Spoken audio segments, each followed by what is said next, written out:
Hello guys, আসসালামু আলাইকুম। Welcome back to my channel. প্রতিদিনের মতো আজকে হাজির হয়ে গেলাম সাইমা স্ট্রিতে। আমি ফাহিমা, আশা করছি সকলে ভালো আছো। আলহামদুলিল্লাহ, আল্লাহর অশেষ রহমতে আমি অনেক ভালো আছি। হয়তো কথা বলা শুরুতে হ্যালো গাইজ বলে উঠছি, সরি। আসলে আমি একবার বলছিলাম আমি আর গাইজ বলবো না, বন্ধুরা বলবো বা আপুরা ভাইয়ারা এভাবে সম্বোধন করব। যাই হোক, নেক্সট টাইমলি সরি। তো আমি আপনাদেরকে গতকাল একটা গল্প বলছিলাম, আর গল্পটা শুরু করার আগে আপনাদেরকে আজকের দৃশ্যটা দেখাচ্ছি। দেখেন, আজকের দৃশ্যটা কিন্তু একটু কুয়াশা কুয়াশা। সকাল থেকে কিন্তু মানে ঘুম থেকে উঠছি, তারপর থেকে কিন্তু কীরকম কুয়াশা কুয়াশা পড়তেছে। কুয়াশা পড়তেছে বলতেছি এটা ভুল হবে, কুয়াশাটা মানে ধোঁয়াশা ধোঁয়াশা হয়ে থাকছে। দেখতেছেন আমার চারপাশে, এই যে দেখেন একদম সবটা, আজকে রোদের মুখটাও দেখা যায় নাই একদম সব দিকেই। তো আরেকটা কথা বলবো, আপনারা সকলে আমার চ্যানেলটাকে সাবস্ক্রাইব করে রাখবেন, আর যারা সাবস্ক্রাইব করছেন তাদেরকে অসংখ্য ধন্যবাদ। বেল আইকনটির পাশে থাকা বেল আইকনটি অন করতে ভুলবেন না। আর যারা এখনও সাবস্ক্রাইব করেননি তাদেরকে অনুরোধ জানিয়ে বলবো, তাদের যদি আমার চ্যানেলটি ভালো লেগে থাকে তাহলে আপনারা শীঘ্রই চ্যানেলটিকে সাবস্ক্রাইব করে পাশে থাকবেন। তো গতকালকে আমি একটা ব্লগ করছিলাম, যেখানে আমি আমার আম্মু আসলে কোন কারণে নেয় বা আমার আম্মুর কী হয়েছে, আমরা কেন আম্মু ছাড়া ছিলাম, আসলে কি আমার আম্মু মারা গেছে না এখনও জীবিত আছে, সে সম্বন্ধে কথা বলছিলাম। তো আপনারা যারা আমার ভিডিওটা দেখছেন তারা অবশ্যই বুঝতে পারছেন যে আসলে আমি আসলে কেন আম্মু ছাড়া বড় হয়েছি বা কী আসে বিশেষ অবশ্যই জানতে পারছেন। এবারে আজকে কথা বলবো আসলে যে চলে যাওয়ার পরে, এরপরে যে আমরা আসলে কিভাবে ছিলাম বা কোথায় ছিলাম, কার কাছে ছিলাম, কেন ছিলাম সেটা তো গতকালকের ভিডিওতে জানা হয়ে গেছে। এবারে কিভাবে ছিলাম বা কার কাছে ছিলাম সেই সম্বন্ধে কথা বলবো আজকে। তো এখন সেটাই আপনাদেরকে বলবো। যখন এখান থেকে আম্মু আসতে রাজি হচ্ছিল না বা আম্মু আসতে চাইতেছিল না, তখন আব্বু ভাবছে যে কি মানে হয়তো আমাদেরকে আপুর কাছে রাখি দিলে হয়তো আম্মু আমাদের আশায় বা আমাদের যে একটা মায়া মহাব্বত আছে, মা পাললে অবশ্যই প্রত্যেকটা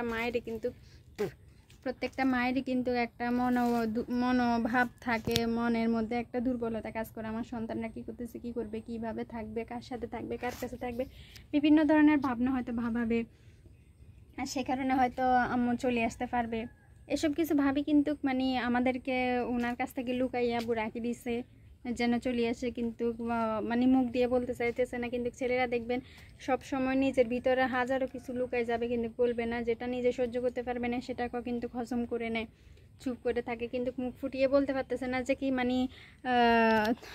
মানে তুমি চলে আসো বা আমি ওদেরকে নিয়ে কীভাবে থাকবো, কীভাবে তো মানে তোমাকে ছাড়া থাকবে ওরা, এসব কিছু কিন্তু মুখ ফুটে বলতে পারতেছে না। কিন্তু আমাদেরকে রাখি দিচ্ছে, মানে বলে না কলে কৌশলে কাজ করা, ওইভাবে আর কি। তো এরকম একটা সিচুয়েশনে চলে আসছে যে আমাদেরকে নিয়ে যেতে চাইছে, কিন্তু আব্বু দেয় নাই। যার কারণে আমাদেরকে আব্বু আবার চট্টগ্রাম যেখানে উনি থাকতো সেখানে নিয়ে গেছে। নিয়ে গিয়ে কী করবে, পর আমার ফুফির বাসায় রাখছে। আমার ফুফির বাসায় নিয়ে, ওখানে আমার ছোটো ফুফি থাকতো সবসময়, ওখানে উনি বিয়ে হওয়ার পর থেকে উনি ওখানে। তো আমাদেরকে ওখানে ওনার সাথে রাখছে। ওনার সাথে রাখি পরে উনি বলছে যে কি আমার ওনার তিনটা মেয়ে, দুইটা হোস্টেলে থাকতো। মানে হোস্টেলে বলতে হচ্ছে যে কি ওরা মাদ্রাসা পড়তো, ওদের মাদ্রাসার মধ্যে কিন্তু রাখি দিছে ওদেরকে। সেখানে খাবার দাবার বা নাস্তা পানি, 3 বেলা ভাত আর 2 বেলা নাস্তা ছিল। তো সেখানে হচ্ছে যে কি সেখানে রাখি দিত, আর সেখানে ওরা যাবতীয় সব কিছু করতো। আর প্রত্যেক মাসে শুক্রবারে ওদেরকে নিয়ে আসতো। তো সব কিছু বুকে খুলে বলার পরে বলছে যে কি আমার এখন ওদেরকে রাখার মতো কেউ নেই, আর আমি আপনি কোনো এখন অবিবাহিত না যে আমাদের ছেলে মেয়েদেরকে রাখবেন বা ওদের দায়িত্বটা নেবেন, এরকমও না, আপনারও সংসার আসতে, এখন আমি আপনার কাছে রাখি দিব কিভাবে। তো আমার ফুফি বলছে ওর 2টা না বড়, আরেকটা তো অনেক ছোট। আমার ছোট ভাইয়ের বয়স তখন 3 বছর, 3.5 বছর হবে, মানে 4 বছর পড়ছে। তো বলছে একটাকে রাখি দে, ওইটাকে দিস না। পরে আব্বু অনেক চিন্তা ভাবনা করে কিন্তু আমাদেরকে ওই মাসের ভিতরে একটা অনেক হোস্টেল মাদ্রাসা খুঁজছে, পায় না। কিন্তু যেটাতে ওরা ছিল সেটা হচ্ছে যে অনেক ভালো একটা মাদ্রাসা ছিল, ওটার মধ্যে হচ্ছে যে কি আমাদেরকেও ভর্তি করাই দেয়। তো ভর্তি করাতে ভাবছি আমাদের মন ভালো থাকবে, ফুফাতো বোনদের সাথে থাকবো। তারপরে আব্বু ঘন ঘন দেখতে যাইতো, আমরা অনেক কান্নাকাটি করতাম এই নিয়ে। ভাবছি সবাই তো আসছে, যখন হোস্টেলে ভর্তি হয়েছে তখন অনেক ভালো লাগছে, কিন্তু গার্ডিয়ানরা চলে যাওয়ার পরে কিন্তু অনেক কষ্ট লাগছে। তো তারপরে হচ্ছে যে কি আমরা ওখানে ছিলাম, ওখানে আমরা সকালে আমাদেরকে ডাল দিয়ে, বুটের ডালকে অনেক ঘন করে রান্না করতো, সেখানে মুরগির হাড় মানে গলা গিলা যেগুলো থাকে এগুলো হচ্ছে যে কি এগুলো দিয়ে আমাদেরকে সকালবেলা ভাত দিত, গরম ভাত দিত। আর দুপুরেও কিন্তু মানে একদিন দিত ডিম ডাল, আরেকদিন দিত মুরগির মাংস বা ডাল, আরেকদিন ডালটা প্রত্যেক সময় থাকতো, পাতলা ডাল ছিল। আর কিন্তু বাসি খাবার দিত না কখনো। হোস্টেলের মধ্যে অনেক মেয়েরা ছিল, সেটা হয়তো আপনারা বললে চিনবেন, চট্টগ্রাম আই ব্লক হালিশহর মাদ্রাসা। প্রথমে গিয়ে কিন্তু ওখানে ভর্তি হয়নি, প্রথমে ভর্তি হয়েছে আরেকটা মাদ্রাসা, সেটা অবশ্যই কারেক্টলি বলা কিন্তু খুব মুশকিল, কারণ এটা হচ্ছে যে হুজুরের সরকারি মাদ্রাসা না, বা সরকারিভাবে জায়গাতে বসতে দেয় নাই। উনি হচ্ছে যে কি বিভিন্ন ভাষা, যেসব ভাষার মধ্যে ছাত্রছাত্রীদেরকে মানে রাখলে সুবিধা হবে, খোলামেলা জায়গা, বড় বড় রুম, তারপরে হচ্ছে যে কি পানি সব সময় থাকবে, বাচ্চাদের জন্য সুবিধা হবে, সব দিক ভাবি চিন্তি হচ্ছে যে কি উনি মাদ্রাসার মধ্যে করতো, ভাড়া মাদ্রাসা নিয়ে উনি পড়াতো। সেখানে ছাত্রছাত্রী এতটা বেশি ছিল না, সেখানে গিয়ে কিন্তু প্রথমে ভর্তি হয়। তারপরে হচ্ছে যে কি 5 বছর সরি আমি এখান থেকে গেছি, কিন্তু হচ্ছে যে কি পড়াশোনা পারতাম ঠিকমতো, মানে ক্লাসে বসতাম না, কিন্তু কেমনি পড়াশোনা পারতাম, ক্লাসে নিয়মিত যাইতাম না যখন বাড়িতে ছিলাম। তো ওখানে গিয়ে আমি ক্লাস 2তে ভর্তি হয়েছি, যেহেতু আমি পড়া পারলেও আমি আরবি পড়তে পারতাম, লিখতে পারতাম না, আমাকে ক্লাস 2তে ভর্তি করাইছে। সেখানে প্রথমবার পরীক্ষা দিয়ে কিন্তু প্লাস পাইছি, রোলও এক করছি।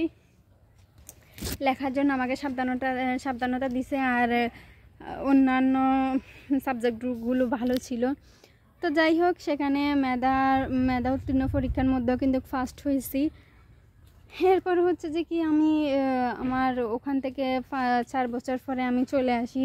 4 বছর পরে চলে আসার পরে কিন্তু আমাকে হালিশহর ব্লক মহিলা মাদ্রাসা, যার নাম হচ্ছে যে কি তাহেলি না, মানে আমাকে তাহেলি কোর্স সেটা বলে, শর্ট কোর্স বলে, ক্লাসটার নাম হচ্ছে যে কি একভাবে তাহেলিও বলে, আরেকভাবে হচ্ছে যে কি শর্ট কোর্স বলে। তো তার নাম মাদ্রাসাটার নাম হচ্ছে তাহফিজুল কোরআন ইসলামী আরবি বালিকা উচ্চ মাদ্রাসা। সেখানে কিন্তু হিফজখানাও আছে, ছেলেদের কিন্তু 1 থেকে শিশু থেকে সম্ভবত ওইদিকে তো যাওয়া নিষেধ, তো হচ্ছে যে কি ওখানে 3 পর্যন্ত আছে, শিশু নার্সারি 1 to 3 বা 1 to 3 হবে। তো যাই হোক, ওখানে ছেলেরা পড়তো না, ছেলেরা পড়তো যে হিফজ বিভাগে, আর মেয়েদের জন্য ওরা আদব পর্যন্ত ছিল। আদবের ক্লাসটা তেমন বেশি করতো না, ওদের পড়া বুঝতে অসুবিধা হইলে ওরা যখন ইচ্ছে তখন চলে আসতে চাইলে আসতে পারতো, হুজুরকে একটা ফোন দিলে হয়তো। আর হচ্ছে যে কি দাওরা পর্যন্ত ওখানে মাদ্রাসায় থাকতে হইতো।